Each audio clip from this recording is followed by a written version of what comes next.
Just that old footage of him, just some kind of like weird celebrity basketball game, and his fat ass was just draining jumpers on people. You know, that's funny. This also came out in 92, like Wayne's World, and both of the clubs have like the same theme, that like 1992 tropical. I don't know if it was the same set, but it was like, even if you remember Wayne's World, like that blue drink, that was in Class Act, like those fruity, it looked like a Havana, Cuba kind of disco tech to it feel. Was fortunate enough to have an older kid in our neighborhood that got me that Jenny McCarthy Playboy that came out, like her first one. Oh, the lucky man. It was everything, guys. Happened in the 90s. People that were like, oh, Rick Martel. I'm like, you get it. Much respect. Either they know or they don't know, but like they either love the shirt or they need an education on it. But it's great. We're getting in a swag. tough age though, like for that, because I was wearing a Dusty Rhodes shirt recently. Nice. And somebody was like, "Who is that?" I was like, "Oh, God damn it!" I mean, I got a Swayze Painful. shirt. I feel like hopefully he's not gone, but not forgotten. Swayze's great. And Dusty Rhodes, I think we're on his 10-year anniversary of his passing. Dusty Rhodes, baby. Yeah, looking titties in the sky, baby. Sapphire, baby, beautiful sapphire. Sapphire's big old bosoms in my face. Hard times. 10-year anniversary of his death, and I think Roddy Piper passed around the same time in 2015, man. So, yeah, R.I.P. to both those legends. Oh, Piper did too. That's right. Dusty Rhodes that I just saw, it was just like always comes up every once in a while, is just that old footage of him, just some kind of like weird celebrity basketball game, and his fat ass was just draining jumpers on people like consistently, which I love. I love a fat guy that's good at basketball. That's the key. You got to have a good jump shot. Mess around and get a triple-double. Clark, can you dance? I think I can. I probably can't. You know what I'm good at? You know what my clutch is? The Michael Jackson stuff at a wedding reception. That's where I shine. But if you took me to like a club, it wouldn't be very, I got the white guy thing going on where if you're feeling a little sassy, like the hand comes up once every beat. Yeah. And then, not really. I've had one time in my life at a company party where there was an open bar that I got drunk enough. It's still not like blackout where I was dancing without any hesitation, Steve. That's what it takes. Just got to get them liquored up. I was just Kendra taught, Steve. Give me some liquor, no weed, because that just brings on the feel bad feelings. I get paranoid. I gotta see Get It pop locking and break dancing one day. I want to go to Clark here because you said Michael Jackson things. Are you doing like a full like kick, like crotch full grab? Kick? Basically, if you watch like Michael Jackson's concert at Madison Square Garden, where he did Billie Jean, it's like that thing, not as good as Michael as anybody could, but as a kid growing up in the 80s and the 90s, loved Michael Jackson. And then when that came out, I was like in college, I always was a big MJ fan. So I was like, oh, if I can do this will be great. And it was good for like Pennsylvania suburbs wedding receptions in the 90s. Oh, yeah. So, and the aughts. So now, as I'm in my 40s, we'll be at like a reception and they're like, Aunt Kath wants you to do it. And I'm like, it's not good. And like, I'm out of shape. And like, it's like become a sad version of it. Yeah, it's become like a really is basically what Corey Feldman does on stage now. Like, because he basically just co-ops the Michael Jackson complete style and dance. Yeah, so I think you got it. Honestly, you might even be better than Corey Feldman, Matt. I saw him last summer in Burbank, and somebody says, I said, I heard Corey Feldman was here, and they said, yeah, he just got out of the Smooth Criminal video, and he was wearing what you think he looks like now with the white hat and the white suit. He was like wearing that. I'm like, oh, he thinks he's like, it's like a Smooth Criminal extra in there. It's wild.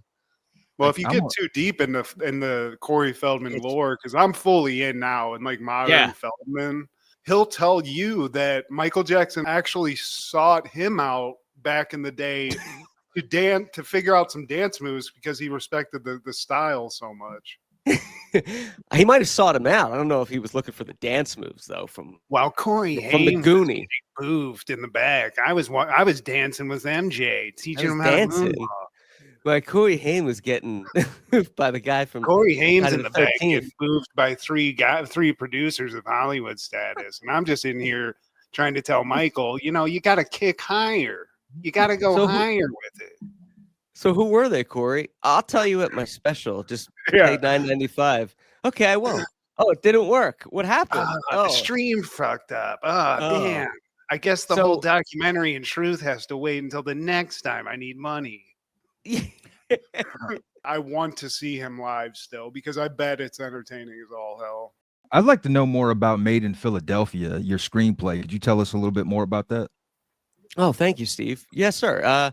Made in Philadelphia is a true story about the Philadelphia La Cosa Nostra, the Italian-American mafia in the 1980s, the most violent crime family ever in the United States in terms of the mafia. And it's an untold true story about Phil Leonetti, who was the underboss of Nicky Scarfo in the 80s, who was the godfather of the mafia. And basically hated the mafia, wanted to be out of it. Phil Leonetti was kind of like Henry Hill in reverse, like did want to get out of it and did get out of it and was like happy to be out of it. Became a turncoat against his uncle because Nicky Scarfo, after the original Godfather was shot in 1980, they had another one and then his house was blown up. But then Nicky Scarfo came in and was like, shoot them all, just kill them in the street, like Wild West, like wild violence, like every weekend. So Phil Leonetti became an FBI informant, and in turn, he convinced Sammy Gravano to take down John Gotti and created this domino effect that pretty much took down the mafia as we knew it, and it never recovered. And the story's about that. It's a lot like Goodfellas and The Irishman. It's like made for fans of those kind of movies. And I was very fortunate to interview the FBI agent that was in charge of that case, who, the guy came to with info, and he told me all kinds of things that I could use in the script. And I was very fortunate to talk to I don't know why I'm looking over here. He's not in the room with me, but I'm looking at my bookshelf. The book Mafia Prince, the author who wrote all this, he's been helpful and like, yeah, use everything you can. And I'm not going to sue you for using my book for stuff like that kind of stuff. So I wrote this screenplay and I went through I spent like 6 months doing this. And thankfully it's been doing very well in like film festivals and stuff. So right now I'm just looking for somebody to buy it and produce it and trying to get an agent and all that. So that's a long answer, but it's a crime thriller, if you will, like a Donnie Brasco kind of movie. Oh, we want the long answer. Yeah. We want you're like, what's it about? 20 minutes later.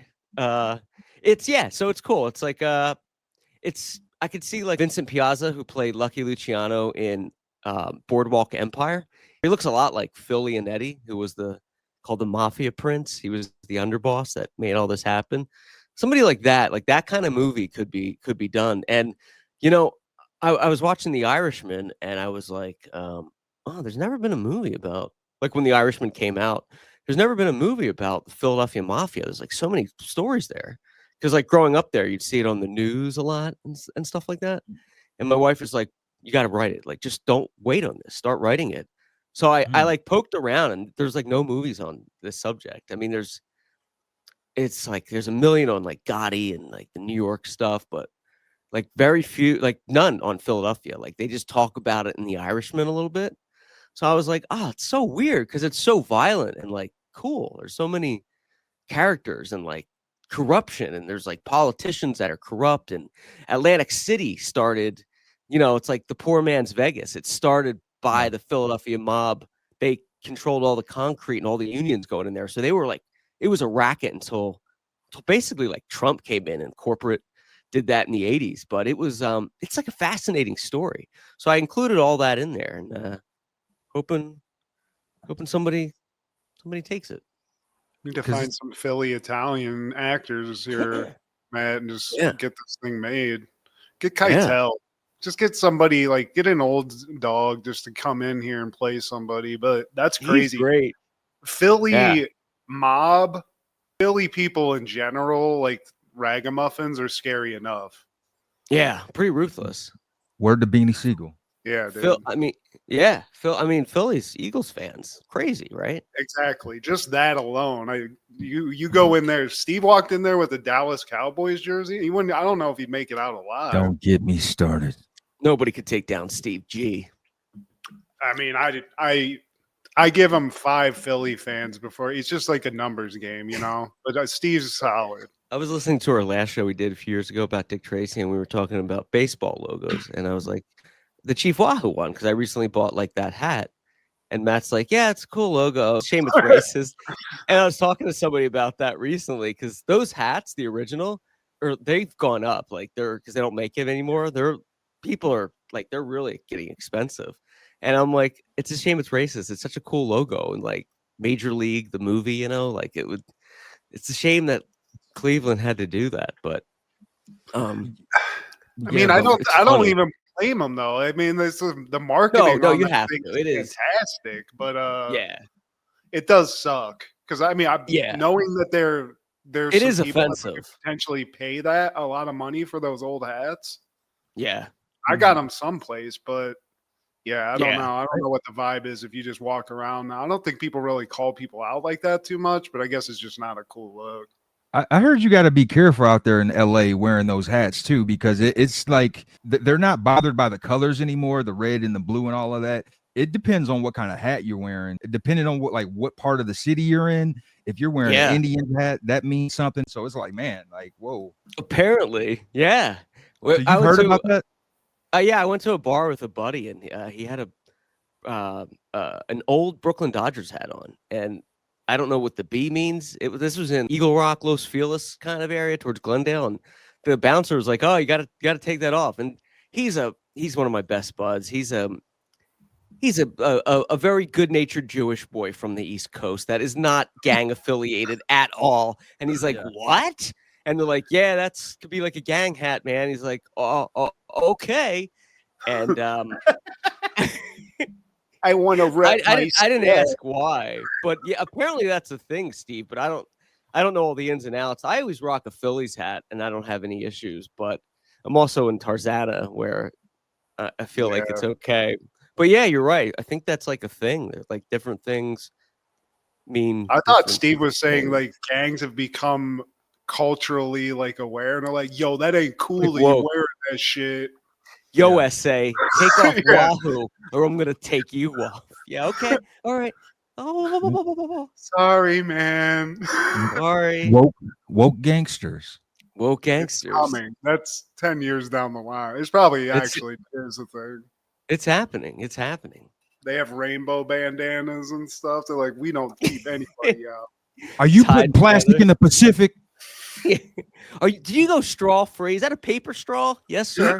All right, move on. That would be great, actually, if we had like environmentally friendly gangs. You're not using reusable bags. I'm gonna put fucking one to your face right now. Hey man, did you clean that needle when you're done? Yes, sir. All right. Hep C free, cool, man. All right, yeah. All right, let's shoot up. We have safe injection areas down the street. Okay, the street. That's hilarious. Oh, where are you guys at? You're both in you're in Ohio, and Steve, you're not in Ohio, are you? ATL with the designing women. Yeah.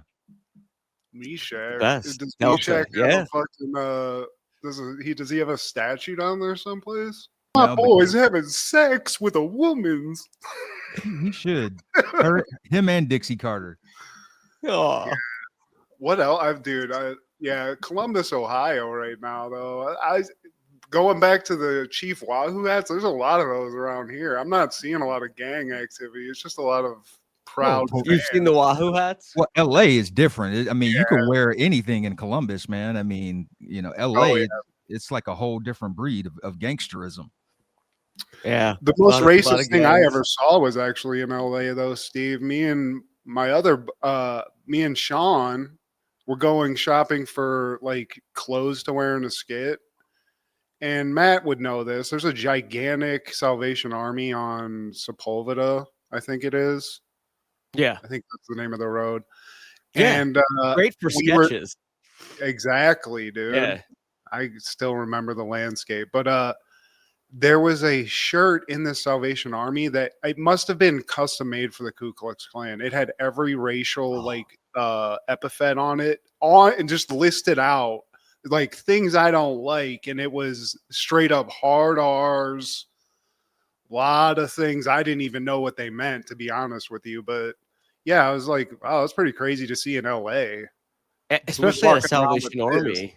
Yeah, like, and to Like, be they do honest, what what? I remember the most, it was on like an end cap. So I think somebody was like, maybe it was a joke, and somebody snuck Oh, it in. yeah. It was right there, and I was like, what the fuck is this? Oh, Somebody rummaged through Kid Rock's closet. Seriously, dude. It was just no Bud fucking- Light. That's crazy.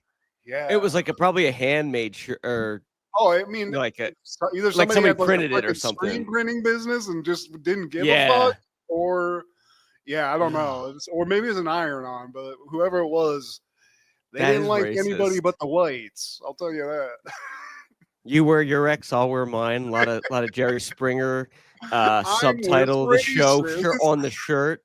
Yeah, right. You remember that? Those the Jerry. You guys know, like you wear your ex, I'll wear mine. That was like some of the titles of the episodes, and it was like the clan. It was almost like a sketch, but like it wasn't. Definitely wasn't a sketch, and it was like what?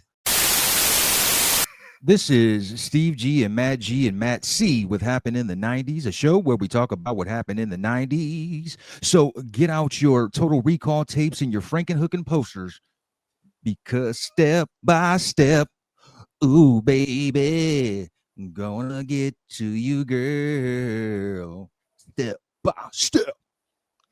Ooh, I thought you were saying the step-by-step intro for the sitcom at first. I was like, just out of left field. Like, that's just fucking. But both of them are fucking fire, though. So They are. If you remember the music video for Step by Step, that dance work choreography was no joke in the beginning. It was like, all right, yeah, you want us to follow up hanging tough? We'll follow up hanging tough. Oh, today, my friends, we're talking all things June 5th in the 90s. Who's your favorite new kid? Call me Donnie. Call me Joey. Starting off in 1990, New Kids on the Block would release Step by Step, and man, I was a fan. Matt, you missed this, but I did own a New Kids on the Block sleeping bag for some reason. I don't remember being a huge fan of them, but Donnie, though, I mean, you just have to. I'm a bad guy fan, so Donnie, he's the guy that rocks like the cool stuff. He's the street guy, you know. He's the heel. He walks so Marky Mark can run. He was literally, yeah. First time I realized I was a Donnie fan was I was in the supermarket with, I remember my Aunt Denise, and it was like 1990 or whatever, like all the hype. And he was arrested for like burning down a hotel room or something like that. And the cover, he had like the cigarette and like the Celtics jacket or something like that. And he's like, oh, that's Donnie. He's bad. I'm like, no, he's cool. That's like the guy. He was, yeah, like he's got balls. It's a great album. It was a great album. Came out. I wonder if that was intentional, man, because they basically apply the same formula of New Edition. Like Bobby Brown was the designated bad guy, and so I wonder if the Luke Earlman guy, if he was like, "Hey, we need a bad guy, so Donnie, you'll be that. We need the lover boy, Jordan or Joey, one of you guys, and then we need the dancer." I don't know. Yeah, that and that applied even later, like the Backstreet Boys and NSYNC. There was like exactly. The bad boy one, the ugly one, like the pretty boy, the the ugly one, the fugly. Yeah, like, there's always like the ugly one. He's more relatable. It's like, man, he can pull tricks. Maybe I can too. Yeah. Joey Fatone, dude, he's getting some sniz. I could pull that off. I could do it. Joey Fat One, he gave us hope. Joey Thank Fat you. One. Yeah, I mean, yeah, it did. This was a huge thing. Like chicks were loving New Kids on the Block. I feel like all these guys actually kind of like went past this because I know Jordan, he had a solo album. They were trying to push him as a solo act. Knight, right? Jordan Knight, that's his name. Yeah. And then Joey McIntyre, I think. Well, Joey McIntyre too, but I remember Jordan Knight used to open up for Backstreet Boys when they were on their, or NSYNC was one of them, when they were like at their peak. He was like opening up, traveling with them. They like kind of got past that, but It was crazy. I didn't mean to interrupt you, but it was just wild when you look back at the merchandise and the marketing. I mean, it was everywhere. Like I remember, so I lived next to my cousins, and they were two girls that were like they loved the New Kids, and it was like just embarrassing, like how much stuff they had. It was like the lunch boxes, like the bike locks, like it was just everywhere. It was crazy. Maybe it was stickers or something they put on there, but it was like everywhere. It was the cartoon. It was crazy. But they never did a movie, right? That's where like it kind of gets weird.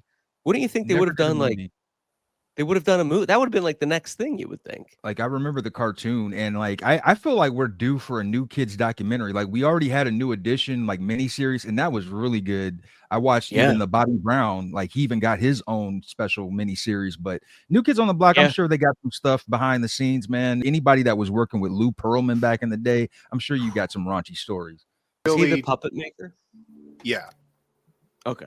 He's the boy band whisperer, actually. He figured out at least how to use R&B music to get white people to listen to it more. Like, let's take this and do what the Colonel did with Elvis and just steal this shit with some nerdy white dudes, except for Donnie, because he was rough and tumble. And I can't put that on the actual performers because they were talented. I think it's the guys behind the scenes that make it seem kind of crude. Well, it's just like it's a business thing. Like they're just cogs in a wheel, and there's somebody that's like, here's the way that we can make maximum amounts of money and reach like all these people that we want to make money off of. This little 4-year-old white girl is not going to listen to New Edition, but we throw these fucking tuds on a lunchbox, throw a couple gold chains on Donnie Wahlberg. I mean, we're looking at like billions of dollars at some point. You know? Make it safe for the suburbanite girls to have on their lunchbox. You're gonna make a few bucks on the long run. And I don't even really get it because I like, to be honest with you, you listen to like New Edition, it ain't like they're saying crazy shit. It's like it's well said, not at all. Like sounds awesome. Yeah. But then this is just like it's just a bunch of white dudes with their shirts off. It's like, what's more palatable about this other than just like they're white? You know? Like, that's kind of how the world works, man. I but guess. New Kids, they were on top of the world. 1992, Class Act premieres. A valedictorian and a juvenile delinquent have their school records switched and begin to be treated like the other. Directed by Randall Miller, starring Kid and Play, Karen Parsons, Thomas Michael Ford, Dougie Doug, Loretta Devine, Meshack Taylor, Pauly Shore, Reginald Ballard, and Rhea Perlman. I forgot she was in this movie. Yeah, me too. Really, he was like the spicy too. There's a little horn dog in this. Yeah, Blade. That's your name. Dad, that's yours. So many lines in that movie. Oh, it's just so good. There's so much good in Class Act. Is Brahman in this? Brahman, yeah, he was one of Kid's like henchmen. Yeah, and then also is Tommy Pootie Tang in this? He's in this too. Yeah. I was like, that guy looks like Pootie Tang, but obviously this was very early in his career, so I couldn't tell. But that was Pootie Tang, the guy. No, he's like no one in Hollywood. Yeah, no one in Hollywood has that hairdo. That's him.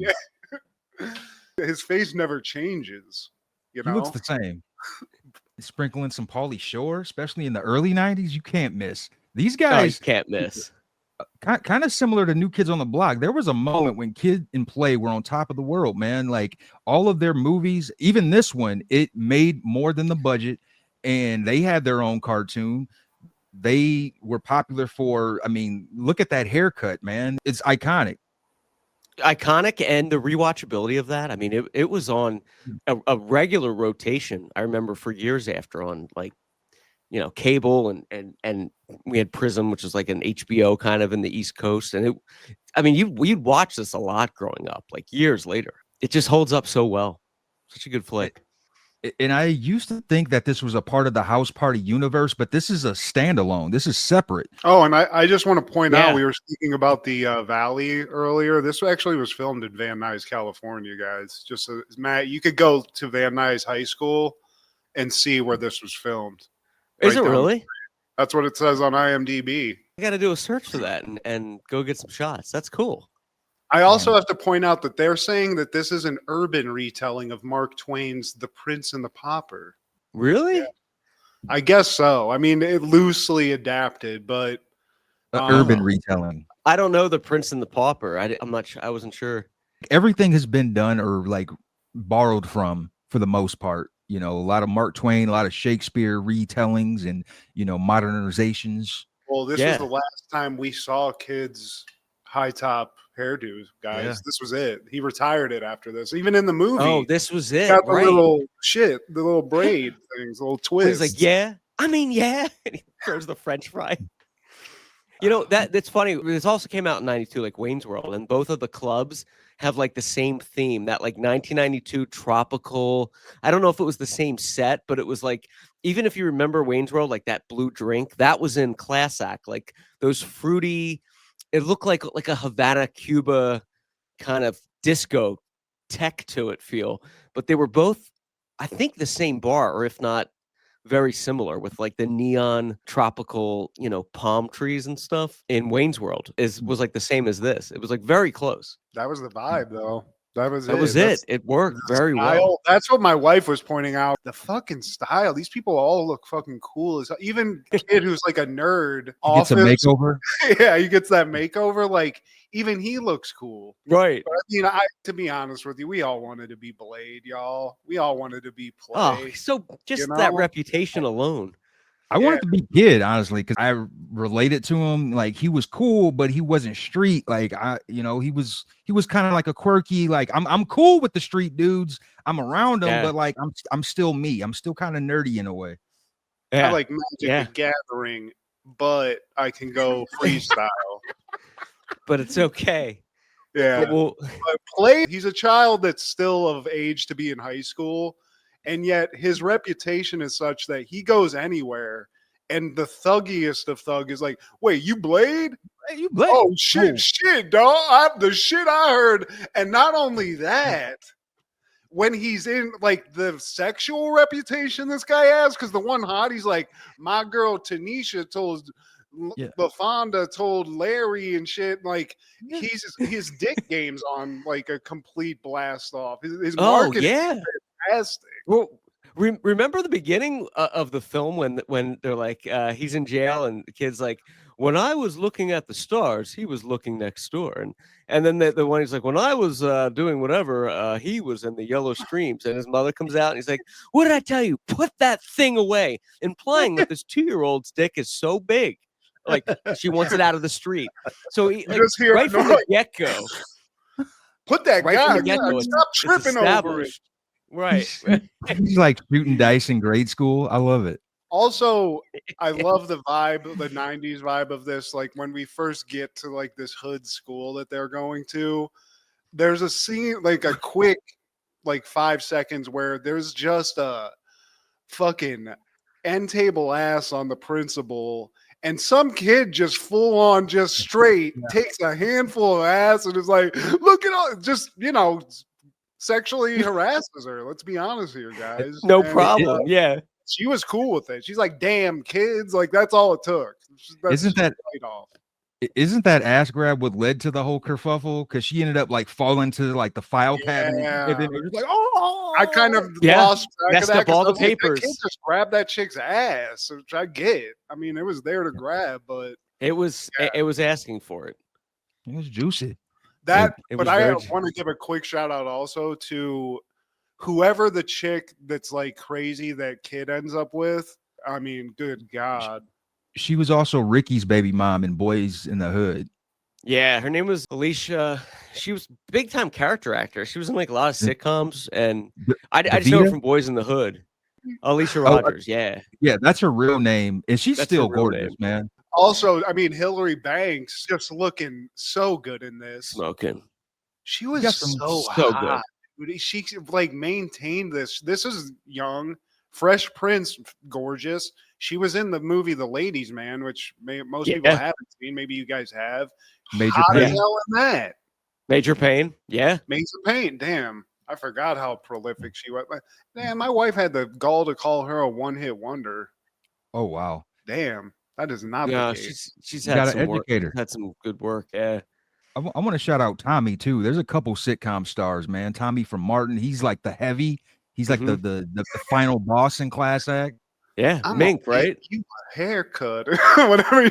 This guy is not shy on pulling a gun out on some kids. Also, he doesn't give a shit. And shout out to Does the not bully care. guy who wears a Ezekiel Elliott half shirt. He looks ridiculous. Another Oh character yeah. actor. Oh, what was his name? The That football guy player. is crazy. And he Wedge. looks like Wedge. somebody He's- in the face. yeah, Wedge is he's got like the fade hair, but he's got like the practice jersey all the time. And yeah, and he's like crawling through the vents and the he's just Zubaz. He's constantly getting amazing. bitched out, constantly getting beaten up. Always. Everyone thinks yeah. kids beating his ass because Play's got the henchmen that just keep whooping this Oh. dude's ass. So good. Dougie Doug, he had a little wave, man. This is pre-Cool Runnings Dougie Doug. I think he even had his own little sitcom on TGIF, where I live, if I'm not mistaken. Wasn't he on the wow. Cosby, like He the was other Popsicle. show? Yep. Also in 1992, Patriot Games premieres. When CIA analyst Jack Ryan interferes with an IRA assassination, a renegade faction targets him and his family for revenge. Directed by Philip Noyce, starring Harrison Ford, Ann Archer, Sean Bean, Thora Birch, James Fox, and Samuel L. Jackson. And James Earl Jones, dude. And James, R.I.P. to the legend. The voice of everything. I love it. I feel like this, I watched this last night. And I had this confused with the other one that's Clear and Present Danger, because Harrison Ford did like 2 of these Jack Ryan movies back in the day, I think. But this is dope. Yeah. I love movies where like the villain isn't like the typical stereo. It's not like a Nazi or like a Russian guy. This is just straight up like psychotic IRA Irish thugs, which is cool. Yeah. You know. Yeah, it's really cool. And Sean Bean's character, the attack on the prince or whatever it was in the beginning, was actually based on a real event when they tried to do that to Princess Anne, who I believe is King Charles's sister in the 80s. The IRA, like the trouble, or maybe it was the 70s, like the troubles in Ireland spilled over. I agree with you, man. Like out of, what was it, Hunt for Red October, and then which is Alec Baldwin, and this, and then Clear and Present. I usually go to this one. I think, like, yeah, it's a little slow, but I feel like the payoff's pretty good. And it's cool when they're in the house and they're like Samuel L's down there in the basement with the gun, and like you don't really know what's going to happen. It spills out. It's pretty good. Something I found cool about this, there's a scene where we first see Samuel L. Jackson and he's giving Harrison Ford the medal. And it's like, man, that's kind of symbolic, because in that scene, you have 2 of the highest grossing actors in all of film history, man. At this point, Harrison Ford was already the top grossing guy, but Samuel L. would eventually surpass him, because I don't know of any busier person in the 90s. No. Like set to set. You know, Yeah, just I mean, how much money did he make in the night? It's just crazy. Jurassic Park to Pulp Fiction to Die Hard with a Vengeance. Die Hard with a Vengeance. Yeah. The hardest working guy in the 90s. Crazy. We talk about just equations for success, because this basically is Indiana Jones, just not called that.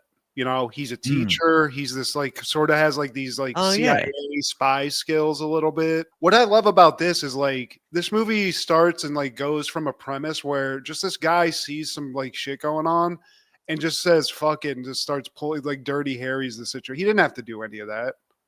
Yeah. He didn't have to just be like, right. I'm gonna take this gun and shoot people and like protect people. I just was like watching this, like, this is kind of like Indiana Jones if it was just set in like the 90s, basically, you know? Oh yeah. Yeah, for sure. That's a great point. But Sean Bean, dude, I gotta say, he's a great villain. I always think of him in Lord of the Rings as he's kind of like half and half in that. Yeah, but and GoldenEye too. GoldenEye, yeah, 006. But he's so good in this. Like he'll have those moments. They have a couple like almost Spike Lee shots where he'll just like pull a gun up and blow people away like point blank at the camera and stuff. And I thought that was really cool. Like that one where the book guy near like the end of the movie, there's like a book dealer guy that's kind of involved with the gang. Oh, yeah. And he's like, they're like talking and they throw this guy a gun. They're like, you can't fight. Like, shoot this gun. And the guy's all fucked up. And Sean Bean just takes it and is like, yeah, maybe it's better off. And he just like blows the dude away. I thought that was great. I think it was wild. Without even thinking, man. And they had to change the trailer. The initial trailer said there's never been a terrorist attack on American soil. And they took that out for theatrical trailers because it sounded too much like an invitation or a date. Yeah. Oh wow. Yeah. Get it together, terrorists. There's just you guys can't touch us. Weak. Yeah. Get just that can't weak shit touch out of us. here. The boat chase thing at the end. I don't know exactly how. I mean, this is a movie. I'm sure there's ways to make it happen, but like it looks great, and I don't know how they shot it. Like all the far like wide shots of the boats when they're like the ones on fire and they're like ramming into each other. I was like, this shit looks fucking crazy. It's no special effects, nothing. No, it's high adrenaline and it like takes a while. Like they didn't even have to do that. Like that would have been wow enough if they're like on the cliffs or something by the house or whatever. You could have did a million things, but to get on the boats and have that high speed chase thing going on was like wild. It was really good. Shout out to Philip props for Knight, that. man. I feel like he's an unsung hero of the 90s. He had some pretty good films back in the day. Who? Philip Noyce. Philip Noyce. Noise. And also just the cold-blooded way, the whole climax of this movie, because it is kind of a slow build. You know, it's like espionage. So they're building up and they're like looking at all these like satellite images, which I also love the old tech in this, where he's like enhance, zoom in, enhance. That's a white person in North Africa. Like they figure out that's like a kill. That's a kill. That's a woman. That's a female titty in this like camp in North Africa. That is no That's way. a boob. That one right there is both. That's a tit. And a dick. But like, so it builds up over like 2 hours. I feel like it's almost 2 hours. And like Sean Bean and has this like, I think it's his brother in the movie. And like that end point where the brother's like, you're fucking crazy. You got to stop this. And Sean Bean's like, this ain't my fight. Like, and just he just kills everybody. He's a great villain. Just reckless. So good. Yeah. Yeah, it really is great. But Irish villains, it just, I don't know if it works because now they just don't, it just doesn't seem as tough. Now we have like the real terrorism and stuff, but just seeing like these pale white Irish dudes, it's strange to see. Something like they don't look like he doesn't look like he's not huge or anything, you know. It's just like a dude. Would you like a Guinness, guys? Like, what do you want to do? What's the problem? I want to fucking kill the president. I don't fucking care.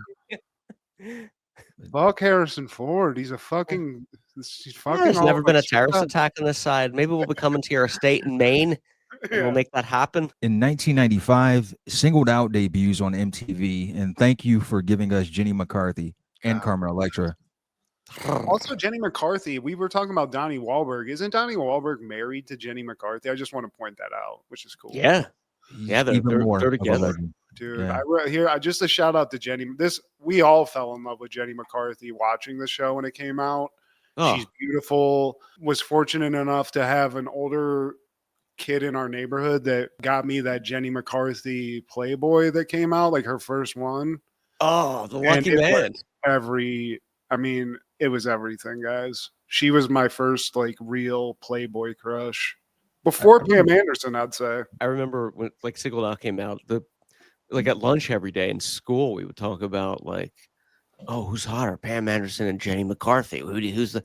And it was always like Jenny McCarthy. It was like this knockout that we haven't really seen before on that level. It was like perfect, like fun, like just sexy. Funny. Like it was just a cool, Pam was just titties. McCarthy had the body, and she had like charisma. She had personality. Do you guys remember her actual like sketch 100%. Show that she had, the Jenny McCarthy show, where it was kind of briefly, it was like really short-lived. She might just kick your ass. I remember the theme song, actually, some of it. So, yeah, she was just a knockout. She's still gorgeous. She's one of the few white women who has not really aged too much. No, she looks the same. Yeah, she's got some questionable views just in general. She seems like kind of a dumbass in terms of like some of her social shit. But we don't love her for her thoughts. Yeah, it's fine. My wife and I saw her, and she will 100% agree with me. We went to a taping. It was like one of the last, I think it was 2.5 Men when Charlie Sheen was still on the show, and Jenny McCarthy was the guest. I've never seen a woman more put together than her. It was like flawless, perfect, didn't age. Like even my wife is like that. She's the most beautiful woman, like natural, just aesthetically like goddess, like perfect. She's a Barbie No doll. I mean, flaws. she No really flaws. is. She's a natural Barbie doll that I'm sure has had Yeah. work, but it's not. She's not Flawless. freakish in any way. You know, she's No. just Jenny, you guys. Oops, winning. Who was the fat kid from Salute Your Shorts? Donkey Lips. Do y'all Donkey remember? Lips. Do y'all remember when Donkey Lips was on Singled Out? No. No, was he really? Yeah, dude, he was on there. I don't think Amazing. he lucked out. I mean, because obviously, you know. I like But- chicken pot pies and Ugh. just Shit. I fucking Michael up. Ray Bauer. Yeah, dude. Well, I do- didn't remember that. I forgot they had like celebrity like Singled Out. guys in there or whatever. Even for B-list Amazing. celebs, it's hard, man. Do y'all remember when they did a crossover episode on Boy Meets World? No. No. Because Eric, like people were always saying he looks like Chris Hardwick, and I think they even mentioned that in the episode. It's because Eric, he was one of the contestants. Well, that's how big it was. Yeah, I can see this was that. a pretty decent, like, this was MTV putting out a game show that actually, like, kind of caught on for a while. Because, I mean, maybe it was because of Jenny. Maybe it was just horny dudes and, like, you know, whoever watching it for that. I watch Singled Out regularly just to catch a glimpse, you know? You have to feed the need to those horny 90s adolescents, man. You have Work. to pepper them. Yeah, they did. They did a very good job bringing her on. It like the marketing, whatever the science behind that worked. I mean, we're talking then she about it got- now. She got replaced by Carmen Electra, and that, it's just like, damn. Well, all right. Who was the casting person on this show? Because whoever that is has got an eye for talent, if you guys know what I'm saying. He's got an eye for the delicious This delectables. guy's 2 for 2. It's Yeah. just some ugly fucking chud, dude. Like, yeah, it's Donkey Lips, basically. Yeah, I just think she's aesthetically just what we're looking for. I think August is Budnick. Did Jenny McCarthy left to do her show, right? Isn't that why? Wasn't she like becoming too big for Yeah, the 'cause show? she left in 97 and she did the Jenny McCarthy show in 97. Yeah. Her doing that, it wasn't even shit. Like, that was actually a Hmm. show that I watched too, which is why I know the theme song. Like, it was a sketch show. It was a hottie doing some sketches. She was always like the hot thing, and that's what it was. Like, she had like childish guy humor. She's like, listen to me fart, you know, Yeah. like shit like that. That was like her big appeal too. Aside from being flawless, it was like, oh, she's like fun, you know, She's like one of the guys. She's fucking, yeah. she's so It was like that funny. kind of She's appeal. just so cool, you know. She's If so you're watching cool. Jenny, all three of us, we still love you. Yes. Watch out, or she might just kick your ass. In 1998, A Perfect Murder premieres. Wealthy Wall Street speculator Stephen Taylor finds his wife Emily Bradford has a lover, struggling artist David Shaw. Stephen investigates Shaw and manipulates him into murdering Emily. It seems like a perfect crime. Directed by Andrew Davis, starring Michael Douglas, Gwyneth Paltrow, Viggo Mortensen, and David Suchet. Bitch, you got to die. Michael Douglas playing Michael Douglas. Your artwork, it's trashy. It's trashy. You I wanna find kill that me? kind of talk pathetic. I don't think that it's weak. Yeah, Michael Douglas plays great. He's Gordon Gekko, just I feel like constantly. This is Yeah. before he ate enough pussy to get throat cancer, so he's still rocking and rolling that way. Yeah, he's Now, rocking we're and talking rolling. about Sean Bean, one of the Lord of the Rings, one of the main 7. We get Viggo Mortensen in here, kind of playing a villain of such. You know, really, he's just a guy Yeah. trying to get some puss and some money, which we can all respect in one way or the other. But Much Don't mess with respect. married women. I don't respect that. I don't. But You he's gotta die. this guy is living in LA in a art loft. It's basically a sniz, just a tractor. It's a magnet for sniz. This I mean- wispy white women are like, oh my god, this guy is so artistic. He's so deep and like just it means so much. It reminds me of took this my book I read on a picture flight. and he just smeared crayons on the side of it. It's his art, and it's. I read a lot of airport literature, so I'm sensitive. I know what he's talking about.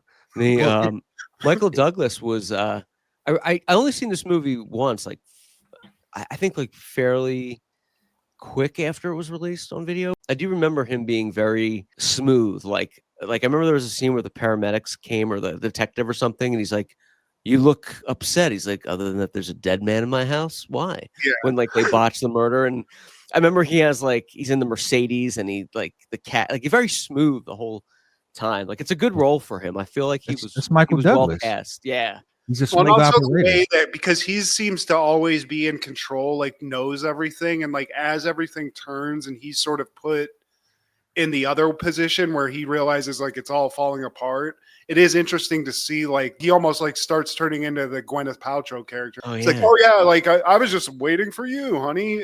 Even like taking the guy who's fucking his wife and is like, look, man, I know what's going on. So here's the deal, right? Yeah. Good I'm call. not stupid.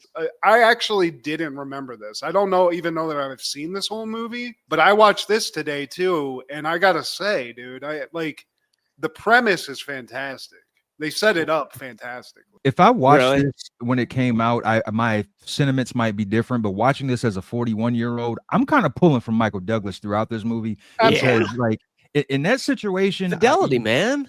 you always hear you don't get mad at the other person. You get mad at the person you traded vows with. And I'm kind of like, dude, that bitch cheated on you. Somebody got to Also, die. look at the guy's house. I was like, 100%. bitch, you want to give all this up for that ugly rat-looking dude that's living in the fucking loft? And Michael Douglas, okay, maybe he's a little uptight in the film. He's still Michael Douglas. He's a good-looking dude. Got a lot of money. If he can get 400,000 in cash like that, like I think he got it pretty good. I think you can go to the museum if you need some art. You know, if you want to feel a little dangerous, maybe take like a pottery class. But I don't know. I'm with you, Steve. 100% Michael Douglas. Like help him out. And I'm an unmarried man, but I feel like, isn't this a crime punishable by death in some countries? Yeah, big time. I mean, he deserves Stoned. Vigo deserves it. And I will say, I was even like far into this movie where you realize Michael Douglas is kind of like not cool, you know, where he's like kind of like a shitty dude a little bit.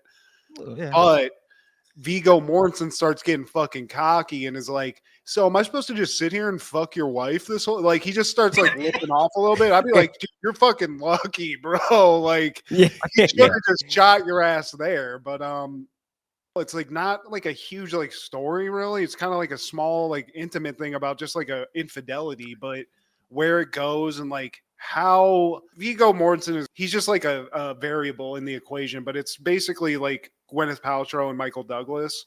And they basically flip flop. Where by the end of it, Gwyneth Paltrow is the one like, oh, I thought this was going to be our last day together. Like, what if it was our last day? Like, she's just sort of like letting him know she knows what the fuck is going on and trying to like, I don't know, like just basically make his life a living hell. You got to just root for Douglas, dude. He's sitting there making billions of dollars, living in like I don't know what the hell that costs in New York City, guys. That's like a $5 billion apartment or penthouse or something. Crazy. So, you know what? Gwyneth, take your pussy scented candles and Viggo Mortensen and go off to the art lofts, okay? Yeah. Scram. And on that same day in 98, The Truman Show premieres.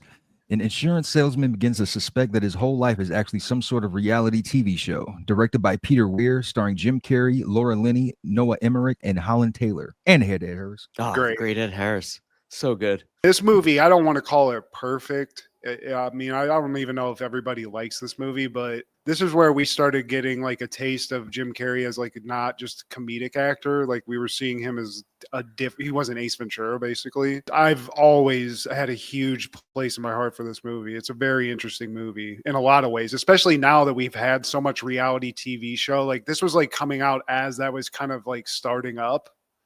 So to see this now, I mean, this is nothing. Like this is a bunch of shows that do this exact thing, basically. Maybe not to that huge extent, but it is a funny thing to see, you know, what, 30 years after the fact, basically. It's almost like the tail wagging the dog where like they were so smart to have Jim Carrey in here because I feel like this could have been one of those movies where if he weren't in there, it might have went under the following at this point.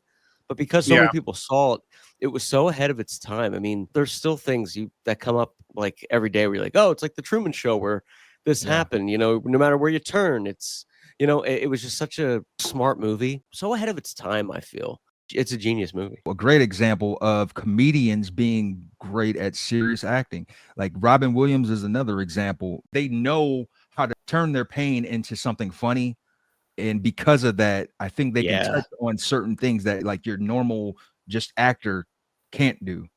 It's also comedians have timing. So I think that's a huge thing in acting is like to create like something that's believable and like a cadence. They're used to like controlling that part of them. And I don't know. It's just like I saw a Howard Stern clip from back in the day when Ace Ventura came out, and he was talking to Jim Carrey, and he basically said somebody can take a stupid ass script like Ace Ventura and do that with it and make it what it became.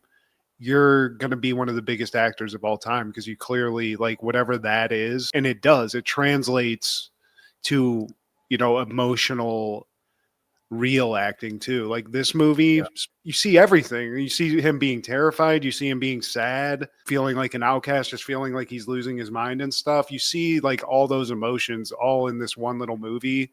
There's so many like layers to this too, because beyond it being about some guy who's just having like his life filmed without knowing it, you do see like just normal stuff of how you feel like an outcast and stuff as a person, you know, like all those real emotions just like kind of come out naturally in this movie. Who wrote this? Because they might be from the future, guys. We might want to look into that a little bit. Something's not matching up here. Yeah. Also, like Ed Harris, like his sort of evolution in this, you know, where at the end of it, he's just like sort of he's like, no, don't leave. Like he's the one that doesn't want, you know, he's feeling like he's having his life is like ending and he's losing like this person and stuff. It's bizarre, dude. It's a really great movie.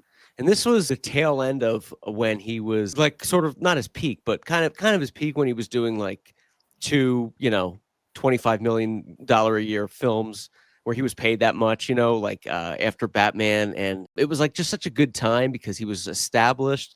And he was kind of, you know, he's always been a good actor, but he was like really kind of flexing his chops now and experimenting. And it was just, I don't know, it was like a perfect storm. And yeah, like Laura Linney's great. Noah Emmerich it's such a well-cast movie. I think you saw glimpses of that in Liar Liar a year prior. Yeah. You know, it made him seem like a real person as opposed to being like a character, like a slapsticky, like goofy zany that we like know him for from his In Living Color days, man. But yeah, it was great. Plus, like I'm sure, like a lot of this stuff, like was improv too. Like I think Jim Carrey having all like that talent. Like I'm reading here, like you know where he does the little soap astronaut thing around his head in the mirror. That was just an improv thing that Jim Carrey did, and that's like an iconic. Oh wow! Like scene from the movie, you know, it's like something like, so, and it it's like not just like a bit either. It's like really kind of, you know, where that character's head is at. He just think he's like a space guy in outer space, you know. That's cool. Yeah, he definitely is one of those actors where you read a lot on IMDb trivia for a lot of his films, and it's always like, at least a few that I've read, you know, it was like the director, you know, always asked Jim Carrey to do 2 takes of the script and then 1 of whatever they wanted. And 90% of the time, the improv ad-lib stuff was the one that they used just because so creative and it just, where his head was in the character, it like kind of worked out better than any script that he could read from. Like it's a genius, you know? Just like Robin Williams. Exactly. That happened a lot with his movies. Yeah. The only thing wrong with this is that it was shot in Florida. And that's really not their fault. I'm sure it was a money thing. It was a money thing. The one thing also I like about this, and this is just something I'm sure there's plenty of videos about, but all of like the little details that you can't notice as a normal human being about like in the background. This was a show in the movie. So like the background extras that are in the background of the scenes, you'll see them play different characters. Like there's a guy who's homeless who also plays a jogger, and you'll see like, it's like what, like, it's not a mistake. It's just because they're making a TV show, they got to do all this stuff. So it's like, it's strange how deeply like, and this is what scares me about making movies is like, there's some people that seem to be able to think about 80 million layers to where it's like, how did you think of all these like connection points and like these cool little Easter eggs and stuff that you hide in the movie? It's good call. Awesome. Yeah. Now, Matt C, we're going to have some more fun. And I'm giving you the option of 90s movies. Now, do you want to do 90s movie quotes or 90s directors? Well, do you guys have a preference? You're the guest. You're the guest. Let's do 90s movies quotes. 90s movies quotes. I All like right, let me this. It's a share good this idea. screen. This is, believe me, we did one with wrestling the last episode, Matt. and Yeah. I'm still pissed that I forgot about Brutus the Barber Beefcakes, dude. Oh, Brutus. Yeah. Those scissors, man. So now we have redemption. Like Yes. we got 20 minutes and we have to name 130 movies. There's 3 of us, man, and I think we can get at least to the halfway mark. At least more than the halfway mark. So this is a time-based countdown. Like this is like a runoff kind of thing. And it's addicting. The website is called Sporkle, and I've been playing these different games from SNL trivia, Fresh Prince nice. trivia, sitcoms in the 90s, sitcoms in the 80s. It's very addicting, man. But you guys ready? I'm ready, sir. All right, let's Yes. go. So All right. we just shout them out, right? Yeah. What the Okay. fuck happened to you, man? Your ass used to be beautiful. We know that one. That's motherfucking Jackie Jackie. Brown. Also, shout out to Jackie Brown, who was in part of the writing on Class Act. Just shouting that. Oh, hell yeah. He's out and you're out, and I don't think I'm in either. No, gang. I think League of Their Own. Yeah, I'll give that. Like, that has to be. Is it Nope. really? What no, the- I didn't think. He's out. Okay. Okay, I dreamed of you. I dreamed you were wandering in the dark. So was I. We found each other. We found each other in the dark. That is. And we could skip too. by That's the way. Interview with the Vampire, I feel like. Hmm. That sounds like a vampire line. Nope. Son of Oh man, I don't know in this one. a. How the. I got an idea for a movie. Is that Get Shorty? No. Skip. Damn. Skip it. Skip. Take germs for example. What the? 12 This is a Monkeys. hard one. Let me 12 know if y'all want to monkeys. skip. I'm going to say 12 Monkeys, guys, because there's a loony bin in Oh it. yeah, That yeah, yeah. sounds yeah. like 12 something monkeys. Brad The Pitt virus. said. We- Nice. Good call. I'm not gonna say any more than I have to. If that. Skip. Might be Fugitive when they're talking to him, like the cops are talking to him, but Maybe or Bottle Rocket. Man, let's go with the for sure ones first. Yeah, that has to be Kingpin. Yeah. That's when he's getting his hand about to chop off. I'm Ernie Capadino. Basically. That's League of Our Own. Javi Baz. I'm Ernie Capadino. That's I'm Ernie John Lovitz, I think. Did I look at you? Backdraft. Did the fire? Yep. That's Donald Sutherland. Did I look at you? Fuck you. Did the fire look at you? That's very sexual sounding. Very much. I like it. I want to isolate that clip for my own show. Oh, this is Green Mile? No. no, this is I'm shitting the bed on this one. I know this. Raise rabbits and she will cook them for me. It's Is it Miller's Crossing? No. I'm not gonna get this one. Skip. Yeah. That's also Kingpin. Reach for the sky. I mean, come on. Reach for the sky. Skip. Yeah. Saving Private Ryan. Yep.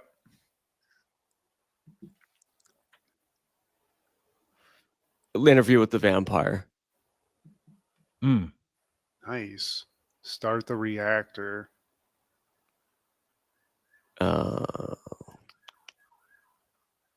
Total Recall. Red October? It might be Total Recall. Oh no, it probably is Hunt for Red October. I don't remember that exact line, but No, I know. There's- Trains. No. Train. Is it? No. Is there a detective movie on this? Oh, Dick Tracy. I'm seeing Flatfoot, which is like a detective, Yeah. but I don't know dumb Irish Flatfoot. It wouldn't be G rated at that point or PG. No. Skip Skip. that one. How much time? Okay, we got 15 minutes. Okay, I was like, how much? Has anyone ever told you that you look like a little like a penis with a little hat on? Oh, damn it. I know. Dick Tracy? No. It would have been great if that were Dick Tracy. Skip. Hold on. No, hold on. Is it Liar Liar? I think so. Wasn't it? It wasn't. Damn it. Oh, this is Leon the Professional. Oh No. That was Saving Private Ryan. Was it Damn it. really? Yeah, because the other snipe, My bad. Barry Pepper's like, this one's got talent. Oh, this is Green Mile. For sure. Yeah, for sure. Oh Christ. I maybe Liar Liar because the kid has birthdays. Get ready for a surprise. You sure? I'm just going off of logic. No. We got 6 wrong, only 9 right. Man, I can't tell you how relieved I was when you took your dress off. You didn't have a dick. I feel like this sounds like it should be easy, but It's not Tommy Boy, is it? no. Nah. What would the dress be? True romance. Train spotting? Because he didn't think that he was good Hmm. enough for that hot chick. I think it's True Romance, but Touche. Oh, Matt knows best. I'm telling you. Well, the man you just don't have to die Foley. I mean, again, Foley. So it's Oh, I know this. Out of Sight. oh, good call, Steve. Oh, we know this one. Dick Tracy. When do we eat? What heart? What heart? I'm just gonna say Interview with a Vampire, but that's just my guess. We've never gotten the Interview with the Vampire. Begbie didn't. He just did People. What? Train spotting? That's do it. No. Steve. Give Matt the benefit of the doubt. See, There we go. Hey, science.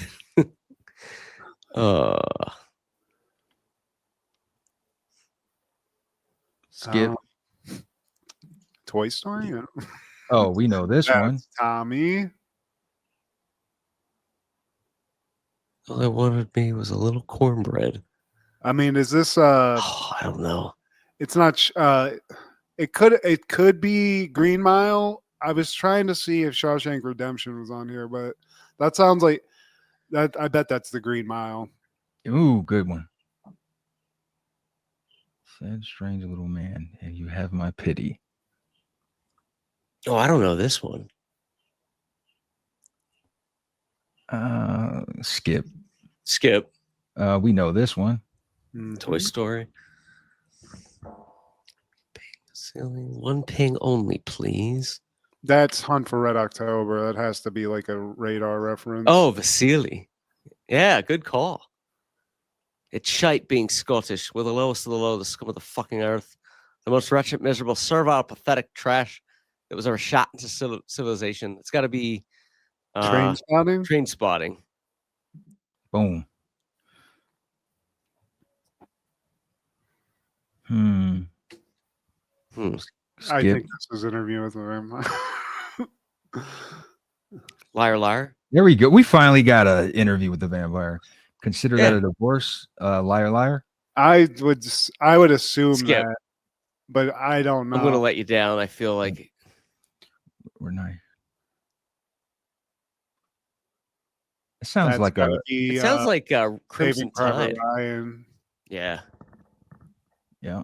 good call. Not That's 12 crazy. Monkeys. Yeah.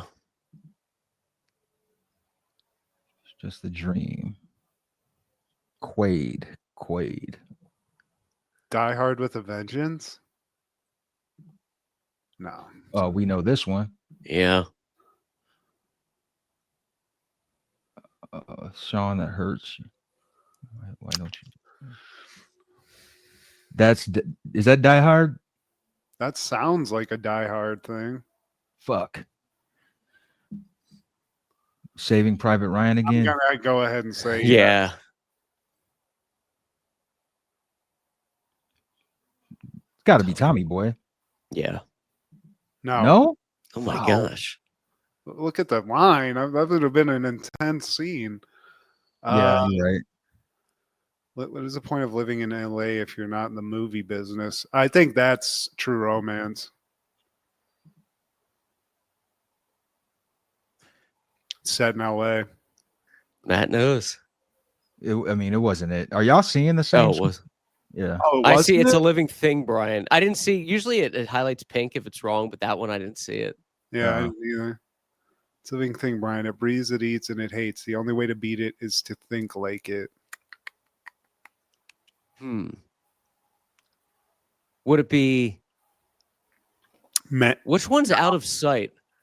That's got George Clooney and J-Lo in it. Oh, okay. A Total Recall? I'm trying to think of anything that would have like a freak in it. I don't Said Simple Simon to the pieman going to the fair, give me your pies or I'll cave your head in. I bet that's something Gary Oldman said. Isn't Gary Oldman in The Professional? He was. It sounds like something he would say in a psychotic rage, but I don't know. That's not something I Yeah. I'm breaking. That's Liar Liar for sure. Nice. Hey, Sean, how's your dead son? That's Face Off. Mm-hmm. Archer. Face Off. I'm Castor Troy. They say the fucking smogs, fucking regions with beautiful fucking sunsets. That's got to be. This sounds like True Romance. Yeah. Nope. You can't trust Melanie, but you can trust Melanie. That's Jackie Brown. Yeah, you're right. Oh, good call. How can you not know that? Steve. My mind's all over the place. There's a snake in my boot. There's a snake in my boot. Huh. That one is tough. I don't know. I don't know that. I don't know that one either. Oh, Liar Liar. Oh, Liar Liar. Men in Black. Men in Black. Yeah. What Liar Liar again? Classic. Also, shout out to what's her face in Liar Liar, looking so hot. Jennifer Tilly. Yeah, hell yeah. Yeah. The Job, The Family, The Fucking Big Television. I'm striking out with this one. Yeah.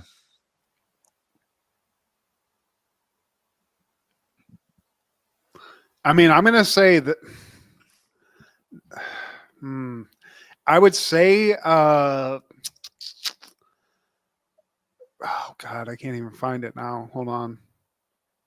The Fugitive, because Tommy Lee Jones is a U.S. Marshal, but that might not. Was I right? No. No.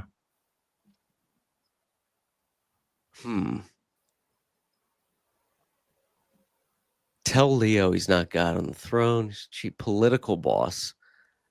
So maybe Is Miller's Crossing set like in the South or something? Like in the I think it's a period piece. times? Is it? It might be. I'm I'm just guessing. I've never even seen Miller's Crossing, so We skip. you're on a gravy train. That's Kingpin. Nice. It's Liar Liar. Yeah. This is from Tough one. No, I can eat That's peach. Face Off. I could eat a peach for hours. That's The Fugitive. Fugitive. Richard Yeah. Kimball. That's Dick Tracy. I'm having a thought. It's gone. That's Die Hard. Die Hard with a Vengeance. Yeah.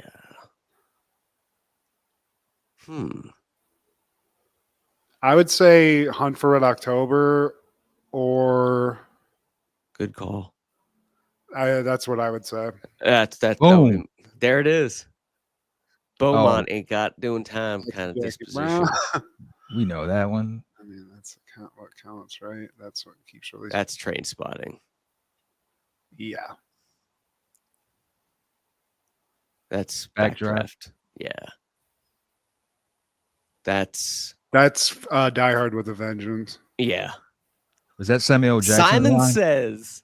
Yeah. That's a great flick. That's Saving Private Ryan. When was the last time you felt good about anything? That's Tommy Boy. There's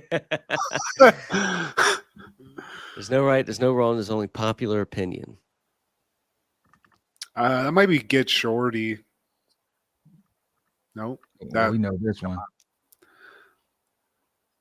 Claudia, you've been a very, very naughty little girl. Interview with the Vampire. Is there a Claudia in it? Got it. Oh, the man.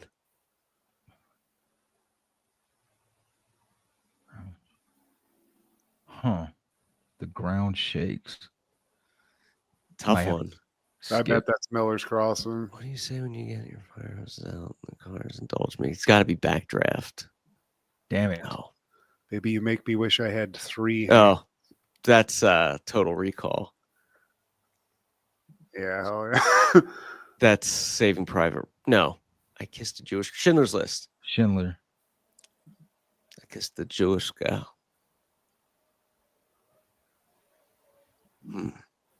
Tommy Boy? No, that's too easy.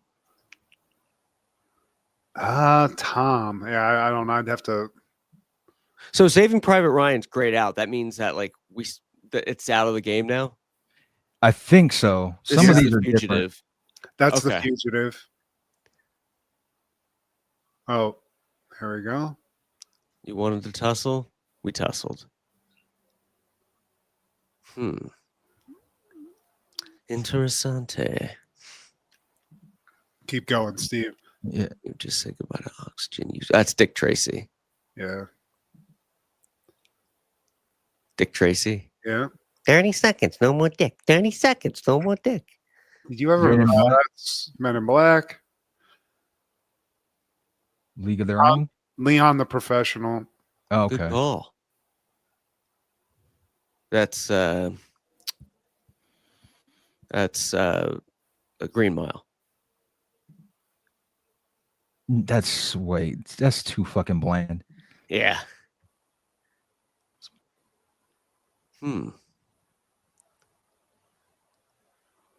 Skip. That's Face Off. Face Off for sure.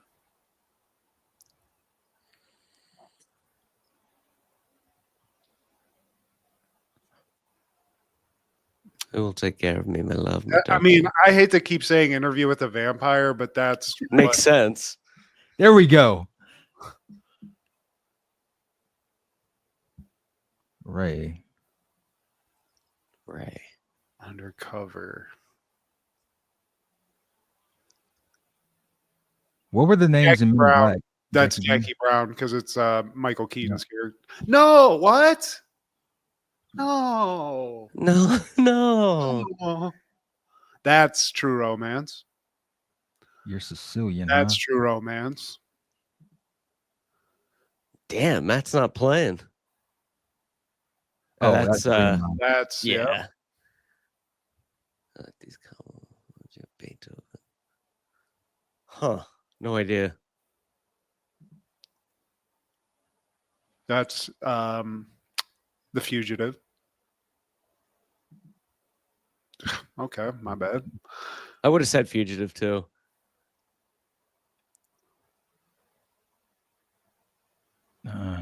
That's tough. Is it Schindler's List? Yeah, good. Boom. It's like Face looking at Off. Face Off.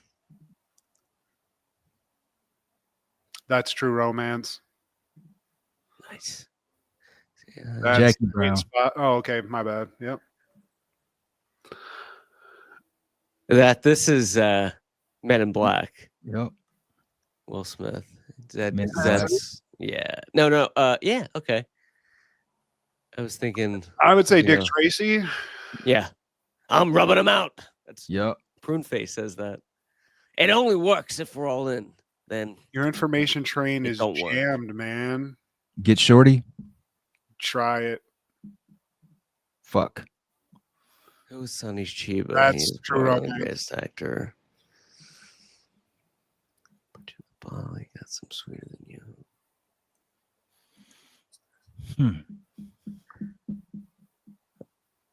I like a Yoo-Hoo reference. I don't know what that is though. That might be Get 30 Shorty seconds. or Bottle Rocket. Fuck. That might That's be Get Shorty. That's Liar Liar.